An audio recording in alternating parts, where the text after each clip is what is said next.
अब आ रही है बच्चों? सर आवाज नहीं आ रही। अब आ चुकी होगी ना आवाज? गुरुग्राम डिस्ट्रिक्ट मेरे दोस्त हम पढ़ रहे थे, और गुरुग्राम डिस्ट्रिक्ट में हमने कल की क्लास में लास्ट में मेलों को डिस्कस किया था। और गुरुग्राम में लगने वाले जो मेले हैं बच्चों वो बड़े इंपॉर्टेंट है, एक मेला एग्जाम के अंदर पक्का पूछा ही पूछा जाता है। चलेगा, अब आ चुकी है ना आवाज?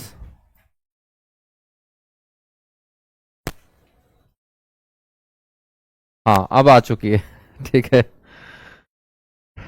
मेरे बच्चों, मेलों के बाद हम यहां पर बात करते हैं शिक्षा और संस्थान की।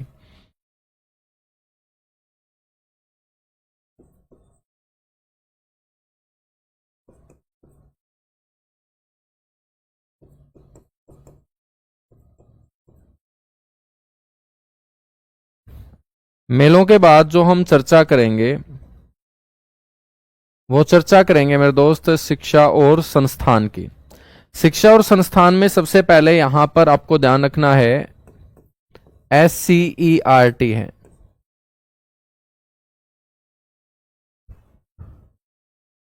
बच्चों ये क्या है? State council of education. State council of education and research training इसे बोलते हैं। रिसर्च ट्रेनिंग इसे कहा जाता है, ठीक है।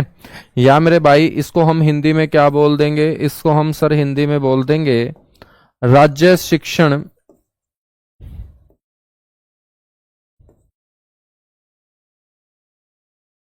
एवं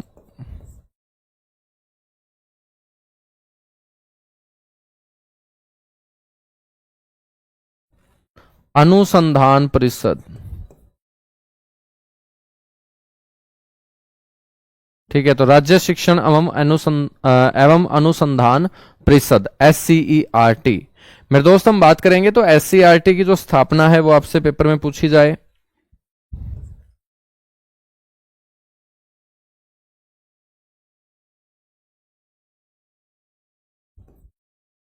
तो 1979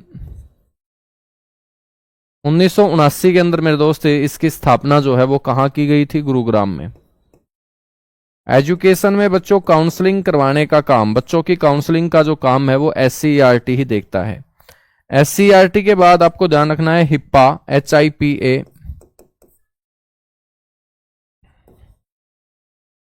इसकी फुल फॉर्म होगी हरियाणा इंस्टीट्यूट ऑफ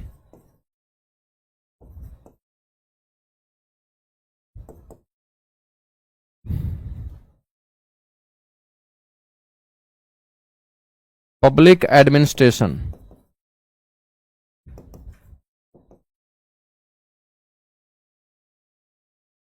मेरे बच्चों इसे बोलते हैं हरियाणा लोक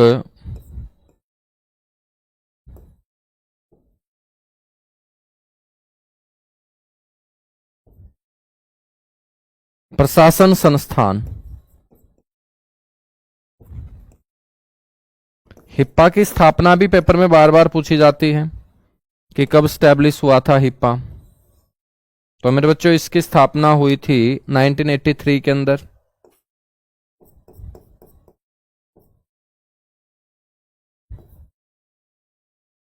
गुरुग्राम में। हिप्पा के बाद आपको ध्यान रखना है HREC।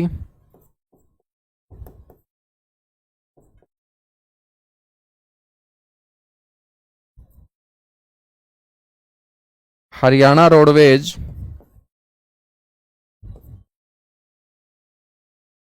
इंजीनियरिंग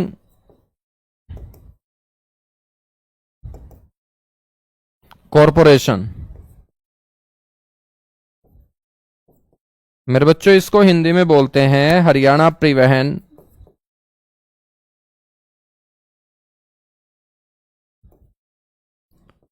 अभियांत्रिकी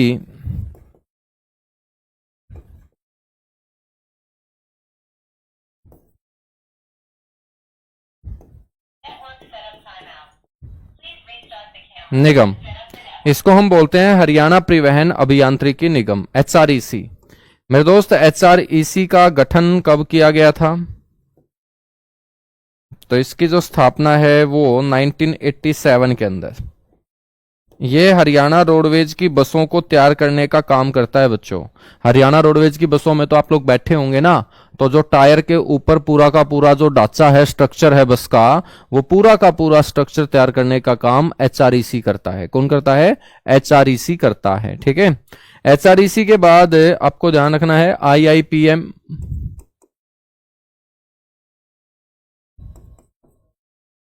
इसको बोलते हैं इंडियन इंस्टीट्यूट ऑफ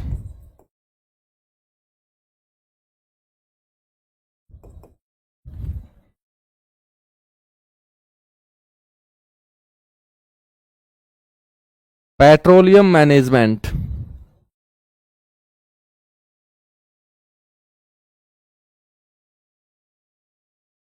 ठीक है। भारतीय पेट्रोलियम प्रबंधन संस्थान इसे हिंदी में बोल देंगे।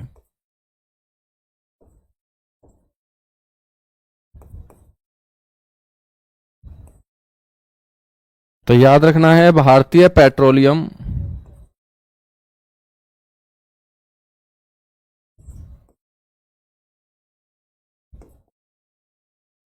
बच्चों प्रबंधन संस्थान। ठीक है मेरे दोस्त, इसकी जो स्थापना है ना,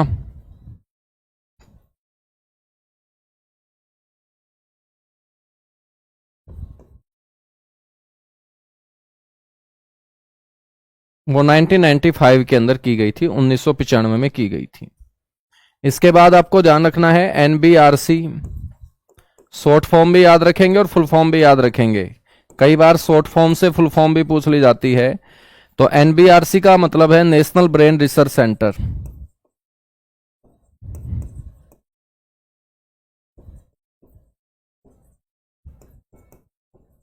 नेशनल ब्रेन रिसर्च सेंटर यानी इसे बोलते हैं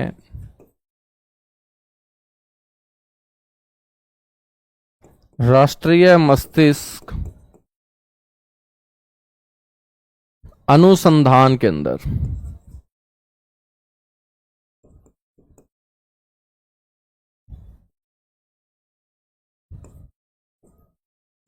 राष्ट्रीय मस्तिष्क अनुसंधान केंद्र। मेरे दोस्त, हम बात करेंगे राष्ट्रीय मस्तिष्क अनुसंधान केंद्र की। तो इसकी स्थापना 1997 के अंदर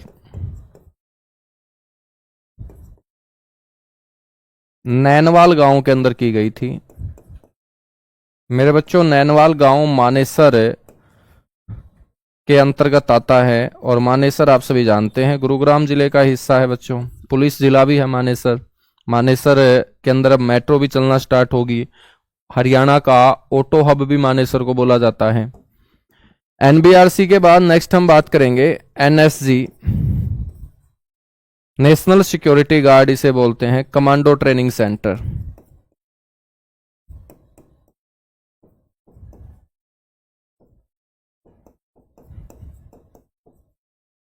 ठीक है। तो एनएसजी के कमांडो को ट्रेनिंग देने के लिए एक सेंटर बनाया गया है मानेसर गुरुग्राम में। बच्चों, यहां जवाहर नवोदय विद्यालय याद रखना है आपको।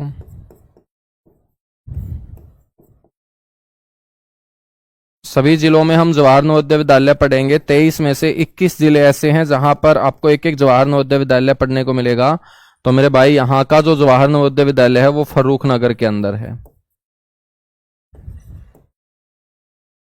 फर्रुख नगर गुरुग्राम। बच्चों, भारत की पहली डिफेंस यूनिवर्सिटी भी यहां पर है, रक्षा विश्वविद्यालय।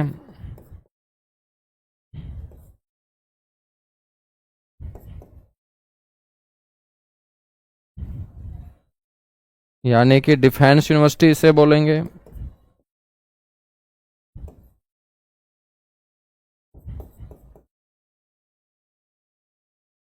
ठीक है। और ये कहां पर है? बिनोड़ा गांव के अंदर है।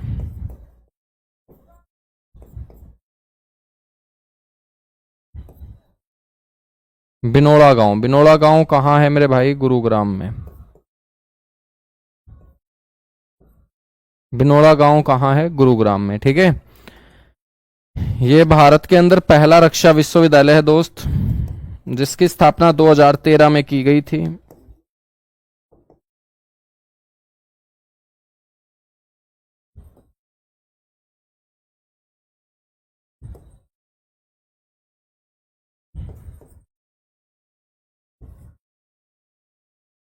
ठीक है ना।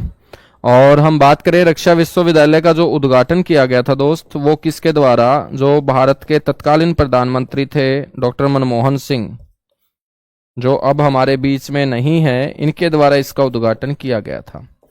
डॉक्टर मनमोहन सिंह के द्वारा मेरे बच्चों इसका उद्घाटन किया गया था। ठीक है। इसके अलावा हम यहां पर चर्चा करते हैं गुरुग्राम स्टेट यूनिवर्सिटी की।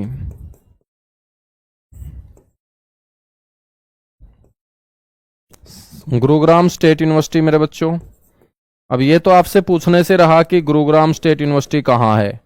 ऐसे ऐसे क्वेश्चन पूछने लगेगा तो सारे के सारे ही नौकरी लग जाएंगे, क्योंकि सभी का ही ठीक मिलेगा। ये तो सारे ही बता देंगे कि भाई साहब ये तो आपका गुरुग्राम में ही है। तो मेरे दोस्त क्वेश्चन कैसे पूछा जाएगा, स्थापना को लेकर क्वेश्चन पूछा जा सकता है। ठीक है। तो इसकी स्थापना 2017 में हुई थी। तो नई यूनिवर्सिटी है ये हरियाणा के अंदर, स्टेट यूनिवर्सिटी है मेरे बच्चों। और स्टेट यूनिवर्सिटी का जो चांसलर होता है ना, वो गवर्नर होता है। कौन होता है? गवर्नर होता है। प्राइवेट यूनिवर्सिटी बहुत सारी है यहां पर, जैसे अमिटी,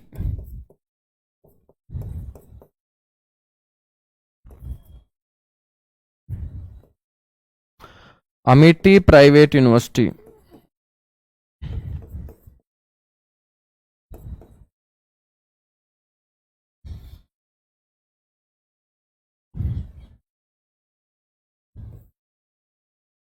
तो अमिटी प्राइवेट यूनिवर्सिटी जो है ना,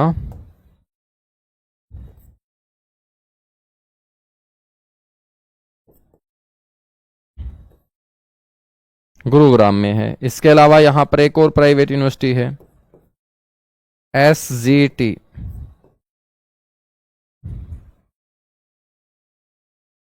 यह भी प्राइवेट यूनिवर्सिटी है बच्चों।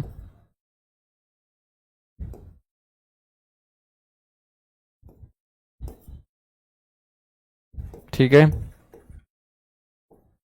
तो शिक्षा और संस्थान में आपको ये सारी बातें याद रखनी है।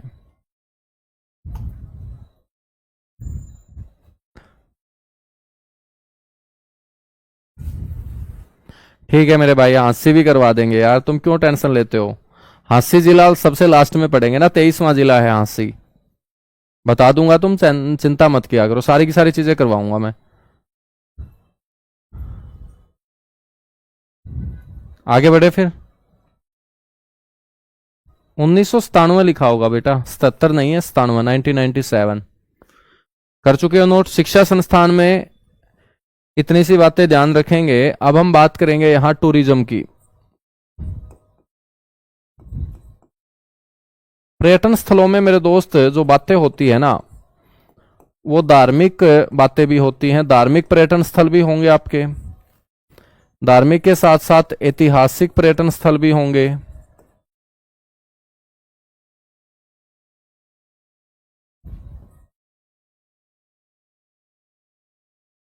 ठीक है। तो पर्यटन कई टाइप का होता है। यहां पर यदि मैं धार्मिक पर्यटन स्थलों में बात करें तो एक दो मस्जिद भी मैं आपको बता देता हूं, है ना। तो सबसे पहले एक मस्जिद हम पढ़े, चोमा मस्जिद। चाहे तो आप मस्जिद को अलग से पढ़ लो या आप धार्मिक पर्यटन में पढ़ लो। तो ये आपका कहां होगा? गुरुग्राम में। बच्चों, चोमा मस्जिद के बाद एक मस्जिद है सराय अली वर्दी खां की मस्जिद।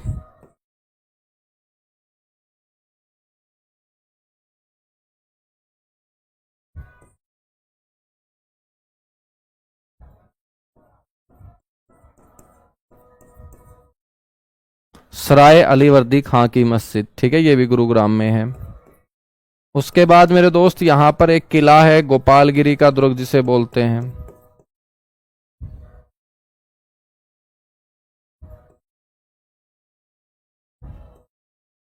गोपालगिरी का दुर्ग, ये कहां है? गुरुग्राम में।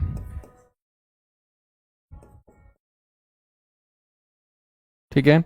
गोपालगिरी के दुर्ग का जो निर्माण है मेरे बच्चों, वो किसने करवाया है? बलबन ने।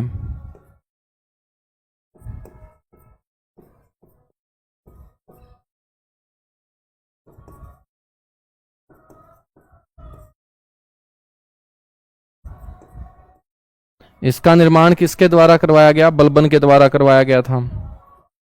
यहां पर मेरे भाई एक महल भी है जिसको शीश महल बोलते हैं। शीश महल जो है ये फर्रुख नगर में है।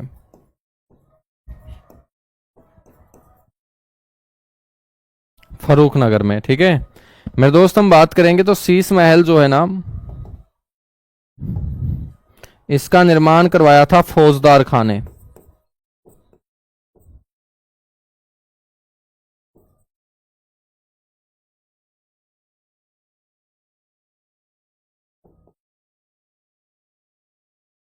इसका जो निर्माण है वो किसके द्वारा? फौजदार खां के द्वारा। एक सेकंड रुकिएगा बच्चों, एक कॉल आ रही है।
चलेगा बच्चों, एक इंपॉर्टेंट कॉल आ गई थी, है ना।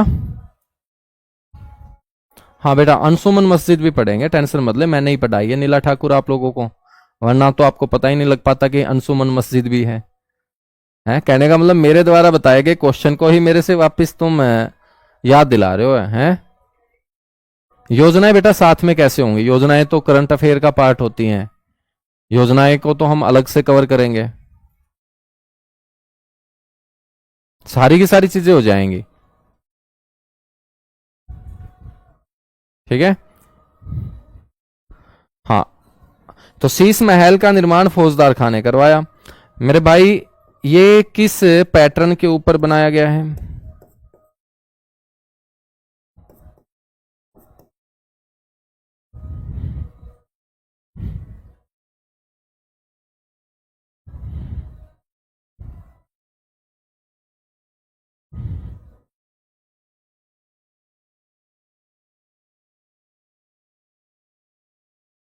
पैटर्न या वास्तुकला, पैटर्न या जो वास्तुकला होगी मेरे बच्चों, ये आपको ध्यान रखना है। पैटर्न और वास्तुकला लाल किले की तर्ज पर।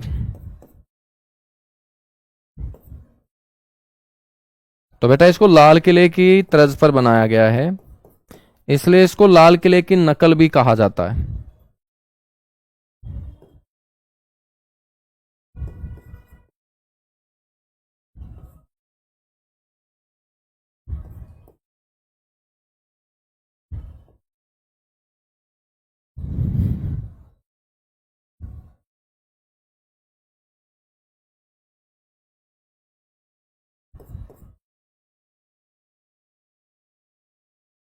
इसको लाल किले की तर्ज पर बनाया गया, इसको लाल किले की नकल भी कहा जाता है, शीश महल को। ठीक है, इसके बाद हम बात करते हैं एक मस्जिद और याद रख लेना, अंशुमन मस्जिद।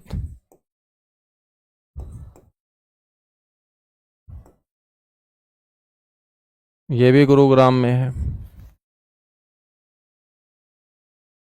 बच्चों बेगम समरू का महल भी याद रख लेना, जो जाड़सा गांव के अंदर बना हुआ है।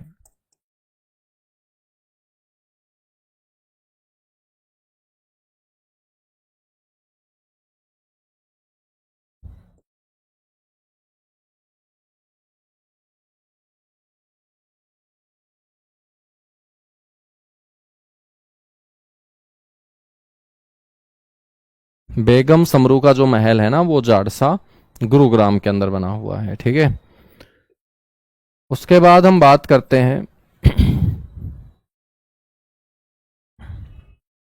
बेगम समरू का महल जाड़सा के अंदर। इसके बाद मेरे दोस्त यहां पर याद रखिएगा, एक म्यूजियम है उरुस्वती, उरुस्वती संग्रहालय, ये भी गुरुग्राम में है। बच्चों गर्म पानी का चश्मा आपसे पूछ ले,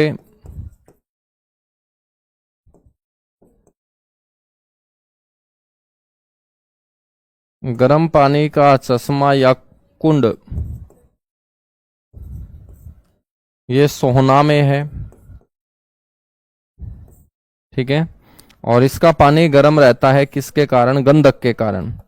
यहाँ पर झील भी है बहुत सारी, उन झीलों को बच्चों हम झीलों में ही पढ़ेंगे। ठीक है ना, यहाँ पर हम नहीं पढ़ेंगे, जब मैं आपको नदियां नहर झील पढ़ाऊंगा तब वहां पे कवर कराऊंगा। तो गंधक या सल्फर के कारण,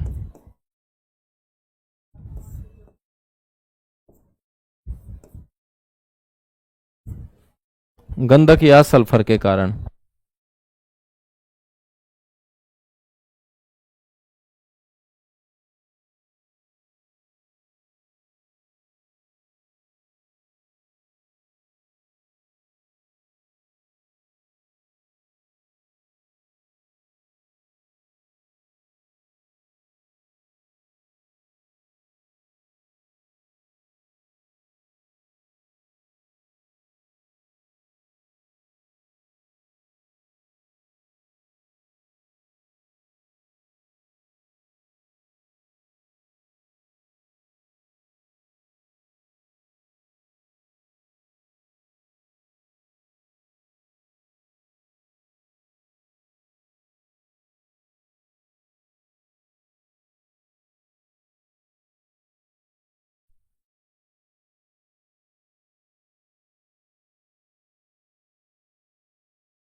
सर जी गांव भी याद रखने जरूरी है बेटा, याद रखने जरूरी है गांव भी, लेकिन सारे गांव याद नहीं रखने, जो बता रहा हूं बस वही याद रखने हैं। ठीक है, नेक्स्ट हम बात करेंगे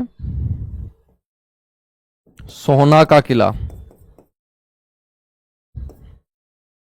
मेरे बच्चों सोहना का किला कहां होगा? सोहना में ही होगा।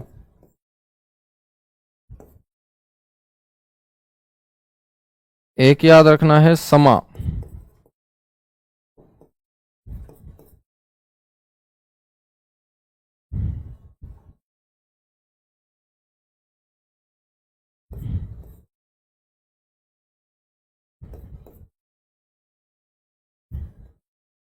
समा जो पर्यटन स्थल है मेरे बच्चों, ये गुरुग्राम के अंदर ही है। ठीक है, समा के नाम पर एक टूरिस्ट कॉम्प्लेक्स जो पर्यटन निगम के द्वारा संचालित है, वो आपको याद रखना है। इसके अलावा यहां पर एक गोल्फ कोर्स है, डीएलएफ।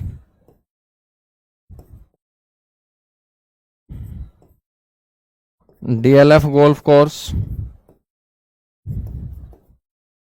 ये भी बच्चों कहाँ होगा, गुरुग्राम के अंदर होगा। तो ये गुरुग्राम के कुछ पर्यटन स्थल आप लोगों को याद रखने हैं। बाकी जो आपके दिमाग में है, जो यहां पर मैंने नहीं लिखे, वो आगे आने वाले टॉपिक में मेरे दोस्त कवर होते जाएंगे। ठीक है ना।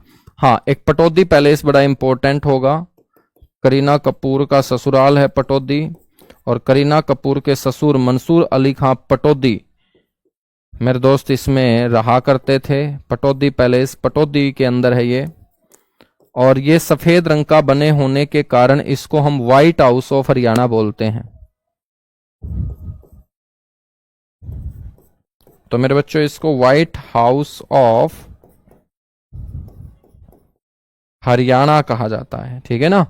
तो इसको व्हाइट हाउस ऑफ हरियाणा के नाम से जाना जाता है। तो पटौदी पैलेस बड़ा इंपॉर्टेंट था, ये याद रखना है। इसके अलावा जो भी झील है, सुल्तानपुर झील है, घाटा झील है, या दमदमा झील है। ठीक है।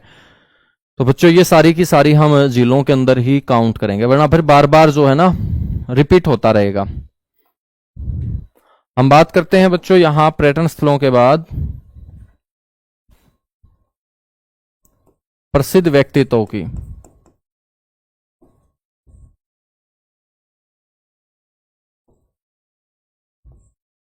कौन कौन मेन पर्सनालिटी यहां से आती हैं। तो सबसे पहले तो याद रख लेना तुम, प्रीतम रानी ठकरान।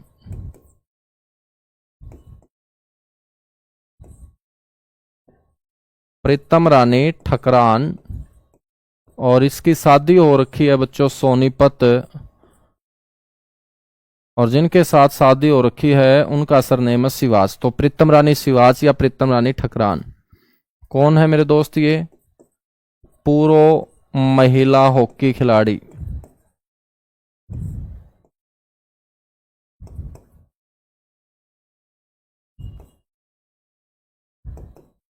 और बच्चों वर्तमान में ये सोनीपत के अंदर हॉकी की ट्रेनिंग देती है, हॉकी कोच हैं, और इनको द्रोणाचार्य अवार्ड से भी सम्मानित किया जा चुका है। ठीक है बच्चों, हम बात करेंगे अनूप कुमार।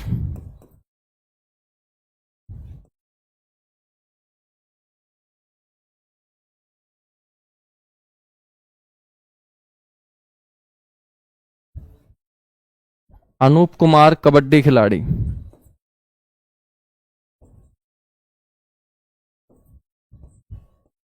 ठीक है बच्चों, इसके बाद हम बात करेंगे अयोध्या प्रसाद गोयलिया।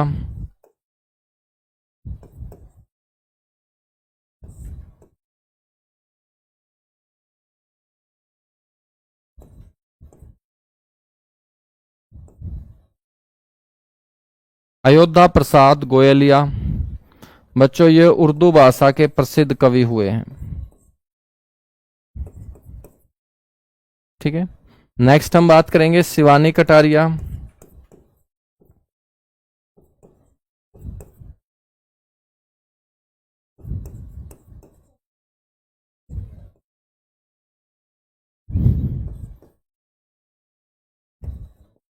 मेरे बच्चों ये तैराकी खिलाड़ी रही हैं शिवानी कटारिया। इसके बाद याद रखेंगे राजकुमार राव।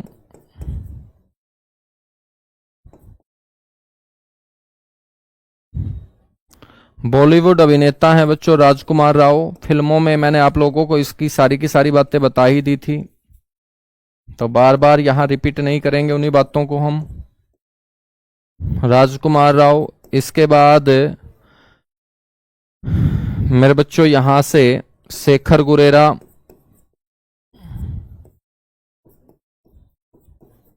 शेखर गुरेरा जो हैं ये प्रसिद्ध कार्टूनिस्ट हैं। अखबारों में मेरे दोस्त कार्टून के माध्यम से कटाक्ष करने का काम करते हैं, जो देश के हालात चल रहे हैं उनके ऊपर प्रसिद्ध कार्टूनिस्ट हैं। और जो कारगिल का युद्ध हुआ था तो उस युद्ध की सारी जो जानकारी है वो कार्टूनों के माध्यम से मेरे दोस्त लोगों तक पहुंचाने का काम किया, और इनकी प्रसिद्ध पुस्तक है कारगिल कार्टून्स।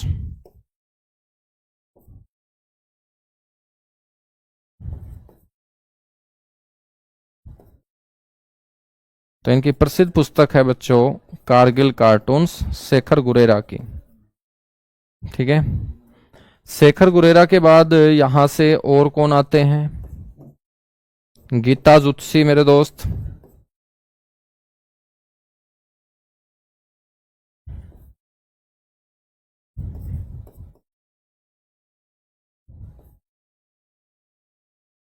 प्रसिद्ध एथलीट हैं गीता जुत्सी।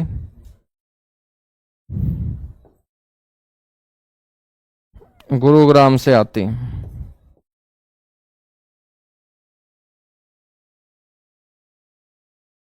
ठीक है ना, कहां से आती हैं? गुरुग्राम से आती हैं। ठीक है, याद करने का तरीका भी बता दो बेटा। याद करने का तरीका है सुबह उठा करो 4-5 बजे, और 4-5 बजे उठ के पढ़ा करो, और 3-4 बार रिवीजन इसकी किया करो, तब जाके ये याद होंगे।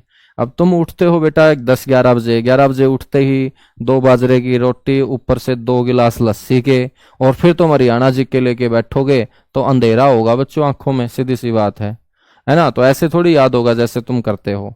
तो 4 बजे उठा करो आराम से।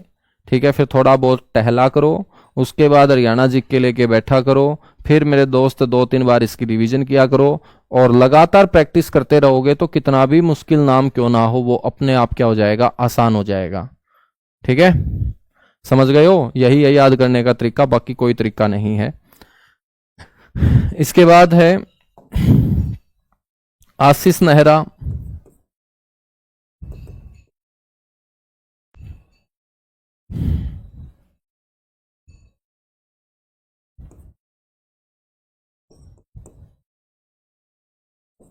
बच्चों ये पूर्व क्रिकेटर है।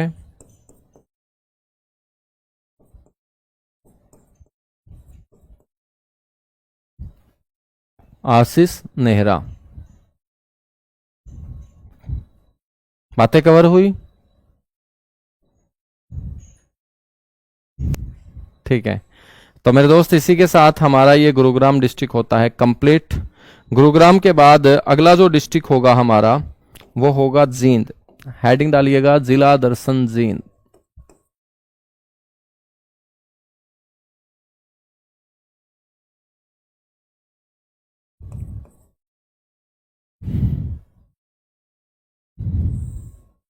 बच्चों जींद को आप मैप के ऊपर देखना पसंद करोगे?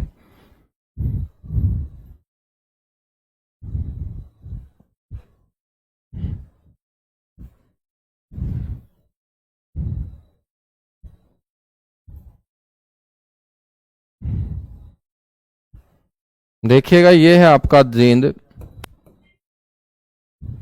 ठीक है, और जींद के साथ सीमा बनाने वाले मेरे दोस्त यदि मैं बात करूं तो एक तो ये है फतेहाबाद, एक ये है हिसार मेरे दोस्त, ये हांसी है, ये रोहतक है, ये सोनीपत है, ये पानीपत है, ये करनाल है, ये कैथल है। ठीक है ना, तो कितने डिस्ट्रिक्ट मेरे दोस्त अब हो चुके हैं जो जींद के साथ सीमा बनाते हैं? सबसे पहले ध्यान रखना है फतेहाबाद,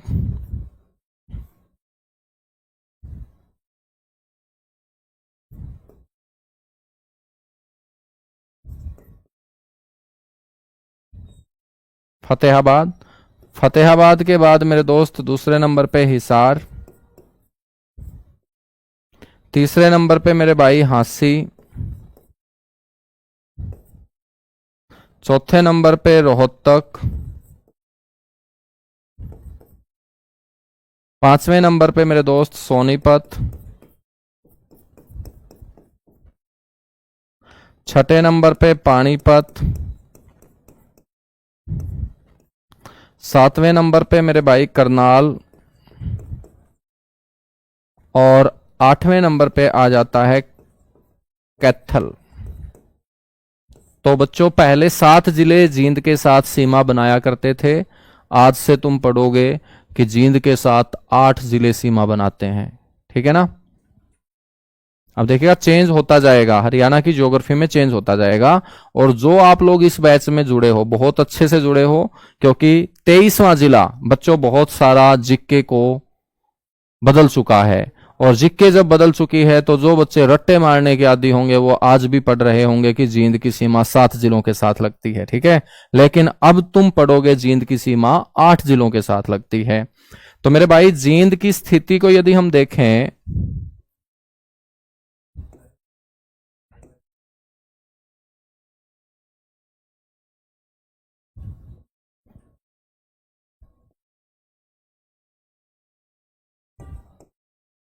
तो जींद की जो स्थिति होगी ना वो हरियाणा का मध्य भाग होगी।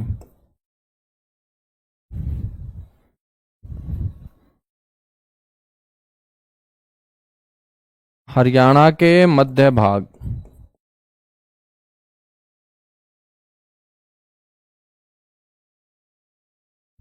में स्थित है। ठीक है, स्थिति के बाद मेरे बच्चों हम बात करते हैं अस्तित्व की।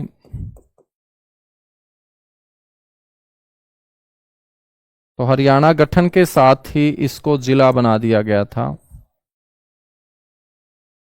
1 नवंबर 1966। यदि मेरे बच्चों हम बात करेंगे इसके एरिया की, एरिया हम वर्तमान में पढ़ेंगे क्योंकि 23 जिलों को अपने को कवर करना है और 44,212 वर्ग किलोमीटर का एरिया हरियाणा का 23 जिलों में ही बटा हुआ है। तो आज जींद के पास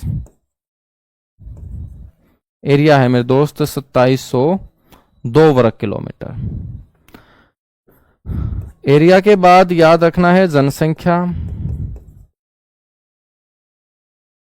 बच्चों जनसंख्या का आधार है 2011 की जनगणना।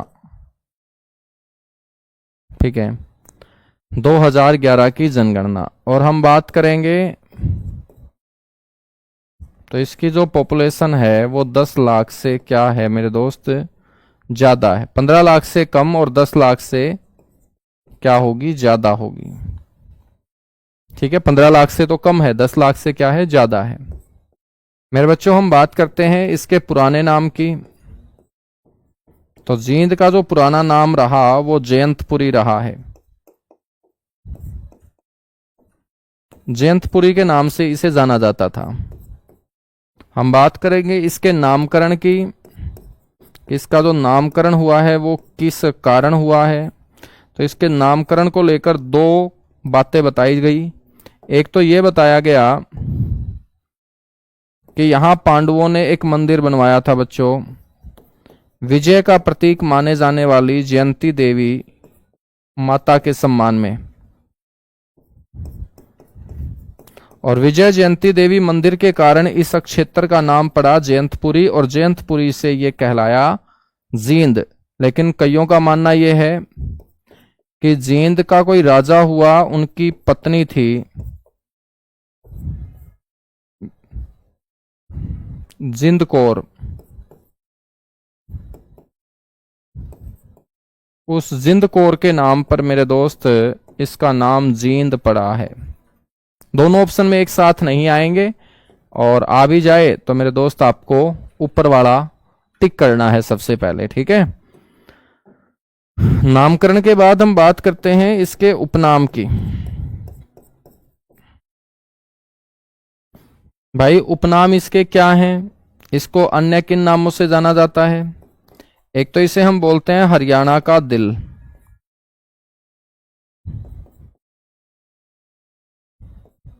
हार्ट ऑफ हरियाणा के नाम से इसे जाना जाता है दोस्त।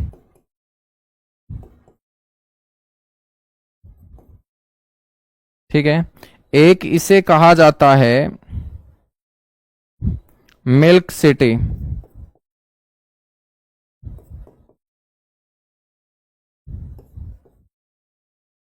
यानी कि दूध नगरी। एक मेरे बच्चों इसे कहा जाता है कुरुक्षेत्र की पवित्र भूमि।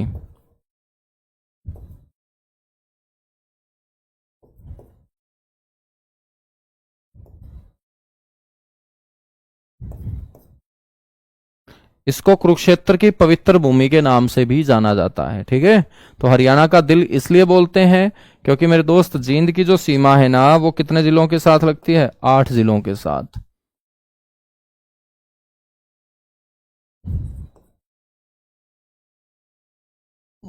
तो जींद की सीमा हरियाणा के 8 जिलों के साथ।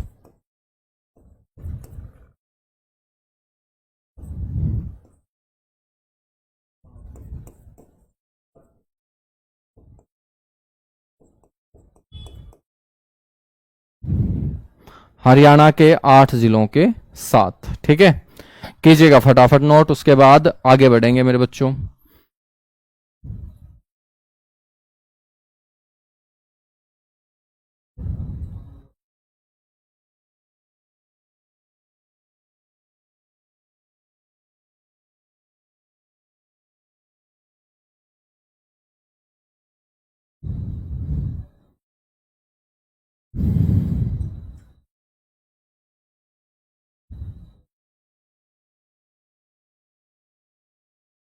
कीजिएगा फटाफट नोट मेरे दोस्त। नहीं, कल आपकी क्लास नहीं होगी मेरे बच्चों, ठीक है ना। सुबह वाली क्लास में मैं बता ही चुका हूं, तो कल आपकी क्लास जो है वो नहीं होगी। मंडे से आपकी क्लास फिर दोनों टाइम, सुबह 9 बजे भी और दोपहर 12 बजे भी हुआ करेगी। ठीक है, तो 5 दिन ही मैं आप लोगों की क्लास लिया करूंगा, ठीक है ना।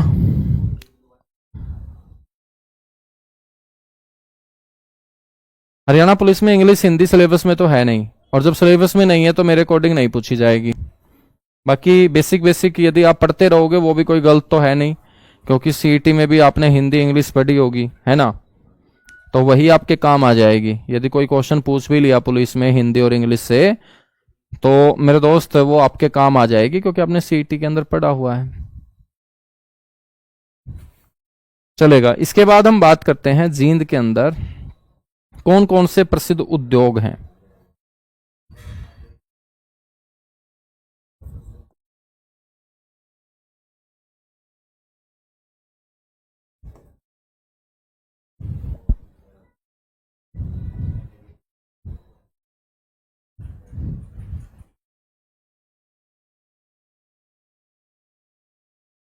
प्रसिद्ध उद्योग,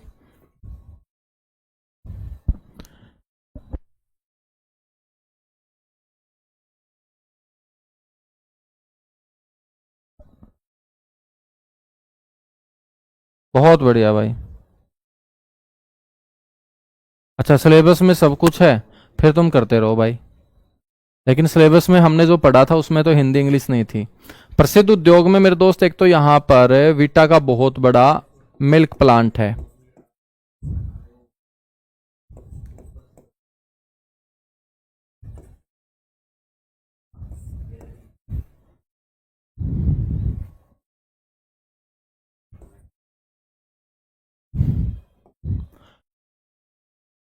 बच्चों, ये वीटा का हरियाणा में सबसे बड़ा और सबसे पुराना प्लांट है।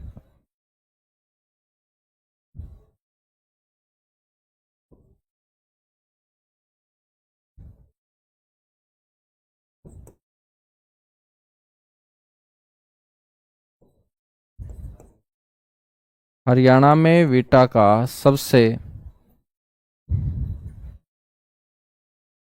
बड़ा व पुराना प्लांट।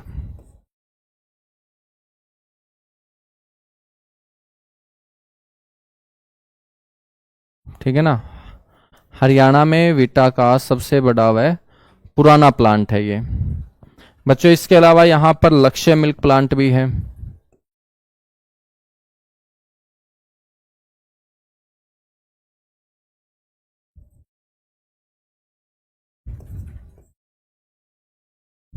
ये कंडेला गांव में है, जींद के अंदर। गांव याद रखने की जरूरत नहीं है, डिस्ट्रिक्ट याद रखोगे तो चलेगा, और डिस्ट्रिक्ट भी याद नहीं रखोगे तो बेटा नहीं चलेगा।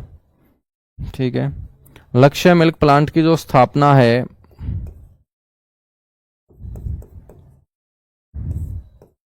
वो 2010 में रेड्डू ग्रुप के द्वारा की गई थी।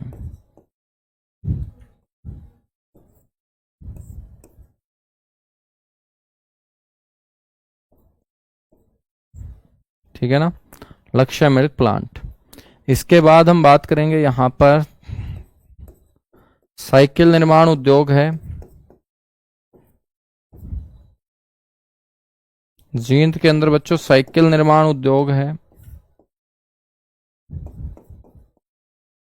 चमड़ा साफ करने का कारखाना, इसके अलावा यहां पर शुगर मिल, चीनी उद्योग भी है। चमड़ा साफ करने का कारखाना है।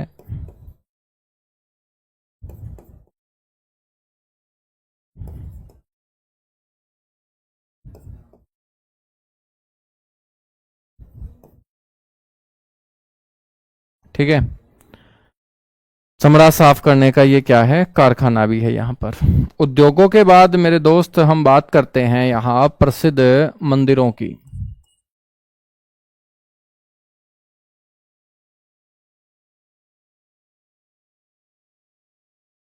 प्रसिद्ध मंदिर कौन कौन से हैं? तो सबसे पहले मेरे दोस्त मंदिरों में याद रखेंगे बाबा जीतगिरी मंदिर।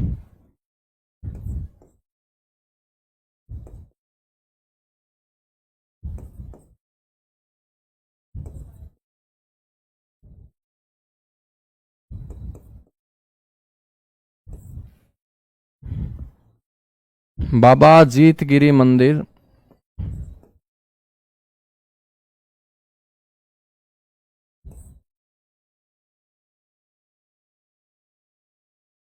काकड़ोद जींद के अंदर है। ठीक है, विजय जयंती देवी मंदिर जो जीत का प्रतीक मानी जाती है, जिसका निर्माण बच्चों पांडवों के द्वारा करवाया गया था महाभारत युद्ध में जाने से पहले। तो विजय जयंती देवी मंदिर ये जींद में है मेरे भाई। और पूछ ले कि इसका निर्माण किसने करवाया था, तो इसका निर्माण करवाया था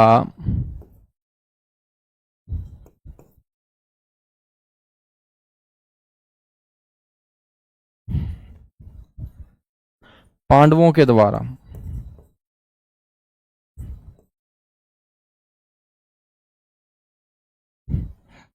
ठीक है, नेक्स्ट आपको ध्यान रखना है भगवान परशुराम मंदिर।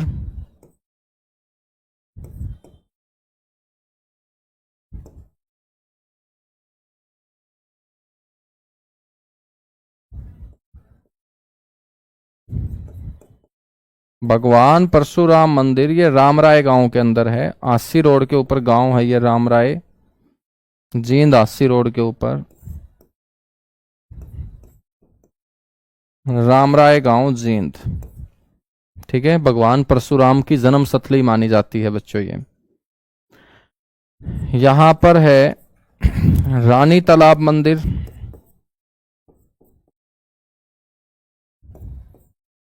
मेरे बच्चों रानी तालाब मंदिर को ही कहा जाता है श्री हर कैलाश मंदिर।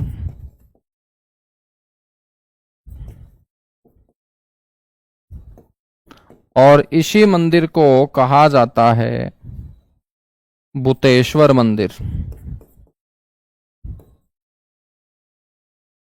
भूतेश्वर का मतलब है भूतों का ईश्वर, और भूतों के ईश्वर कौन है, भूतनाथ। और भूतनाथ किसको बोलते हैं, भगवान भोलेनाथ को। तो भगवान शिव को समर्पित है दोस्त ये भगवान शिव को क्या है, समर्पित है। ठीक है, रानी तालाब मंदिर का जो निर्माण है वो जींद रियासत के राजा रघुवीर सिंह चौधरी के द्वारा करवाया गया था बच्चों।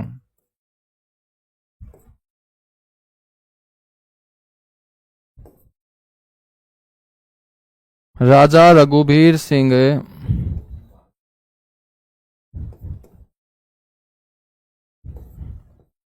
चौधरी। ठीक है बच्चों, हम बात करेंगे तो ये किस पैटर्न पे बनाया गया था। गोल्डन टेम्पल जो अमृतसर है,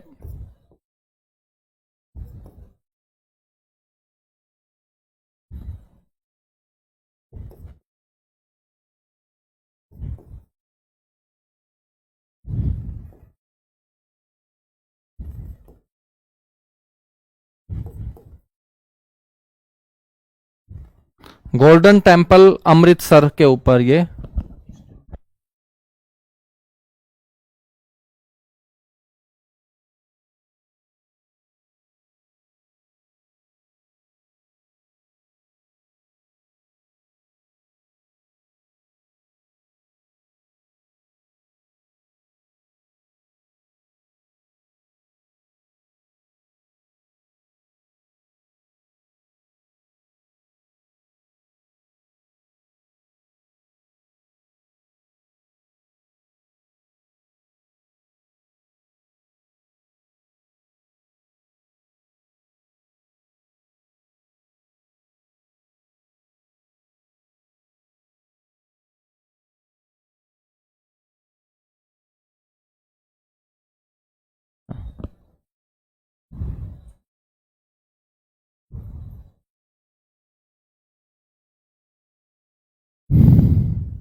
बिल्कुल भाई बिल्कुल।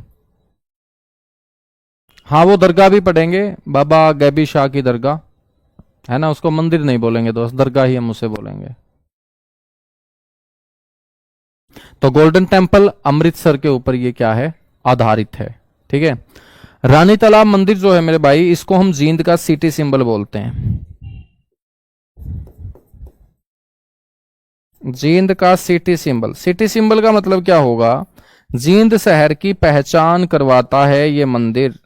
एक बार तुम बोल दोगे ना रानी तालाब, तो लोग समझ जाएंगे कि भाई जींद का जिक्र कर रहा है। मेरे दोस्त ये रानी तालाब मंदिर जो है, इसके पास 1970 की एक फिल्म आई थी बॉलीवुड, नाम है उसका पवित्र पापी। 1970 में बॉलीवुड फिल्म पवित्र पापी, पवित्र भी और पापी भी। आजकल दुनिया ऐसी हो रखी है कि बाहर से पवित्र दिखती है, अंदर से पापी है ना। तो हाँ बिल्कुल 1970 में बॉलीवुड फिल्म पवित्र पापी का एक गाना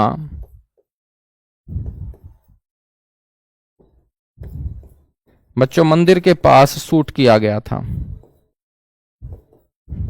और जब ये गाना चला होगा उस फिल्म के अंदर, और पूरे भारत से सिनेमाघरों में जब फिल्म देखने के लिए लोग गए होंगे, और इतना सुंदर मंदिर उस समय लोगों ने देखा होगा, तो जरूर पूछा होगा कि यार ये मंदिर कहाँ का है।